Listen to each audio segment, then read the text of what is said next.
vote বিচাৰি আহিলে লাভ নাই 55 বছৰে ভোট বিচাৰি বিচাৰি শাসন কৰি কৰি আমাক খোকলা কৰি গৈছে গাঁৱত ৰাস্তা নিদিলে গাঁৱত দলং নিদিলে গাঁৱত কালভাৰ্ট নিদিলে গাঁৱত হেল্থ চেণ্টাৰ নিদিলে গাঁৱত এখন ভাল স্কুল কলেজ নিদিলে গাঁৱত এটা অংগনবাড়ী চেণ্টাৰ নিদিলে গাঁৱত এটুপি খোৱা পানী নিদিলে গাঁৱৰ দুখীয়া মানুহক কৰ্মসংস্থাপন নিদিলে কৃষকক প্ৰধানমন্ত্ৰী কৃষক সন্মান আঁচনিৰ জৰিয়তে সন্মান নিদিলে কাক কি দি গ'ল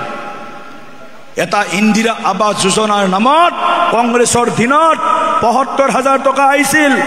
তাৰে ২০,০০০ বা ২৫,০০০ টকা যদি এই দালাল কংগ্ৰেছক দিব নোৱাৰে তেতিয়াহ'লে সাধাৰণ মানুহে ইন্দিৰা আৱাস যোজনাৰ ঘৰৰ হিতাধিকাৰীৰ তালিকাত নাম সোমোৱা নাছিল তেওঁলোকৰ কোনোবা একমাত্ৰ সম্বন্ধীয় যি কয় আমাৰ সম্পৰ্কীয় সেই ২-৪ জনৰ বাদ দি সাধাৰণ মানুহে ১০-২০,০০০ টকা ভেটি নিদিয়াকৈ ইন্দিৰা আৱাস যোজনাৰ ঘৰ পোৱা নাছিল বাকীটো বাদেই দিয়ক ঘৰ বাদ দিয়ক আমাৰ সমাজৰ আই মাতৃ যিগৰাকী আই মাতৃয়ে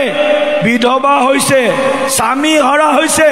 সেই স্বামী হৰা হোৱা বিধৱা আই মাতৃগৰাকীয়েও যদি বিধৱা পেঞ্চনৰ হিতাধিকাৰীৰ তালিকাত তেওঁৰ নামটো সোমাব লাগে তেনেহ'লে কংগ্ৰেছ নেতা পাল নেতাক ১,০০০-২,০০০ টকা যদি ভেটি নিদিয়ে এই দালালসকলক যদি সন্তুষ্ট নকৰে সেই বিধৱা আই মাতৃগৰাকীৰ নামো সেই বিধৱা পেঞ্চন পোৱা আই মাতৃগৰাকীৰ সেই তালিকাত নোসোমায় নামটো সেই দিন পাহৰি নাযাব ৰাইজ সেই দিনবিলাক মনত ৰাখিব কংগ্ৰেছৰ দিনৰ গোষ্ঠী সংঘৰ্ষ জাত পাতৰ নামত ৰাজনীতি ভাগ ভাগ কৰাৰ ৰাজনীতি তুষ্টিকৰণৰ ৰাজনীতি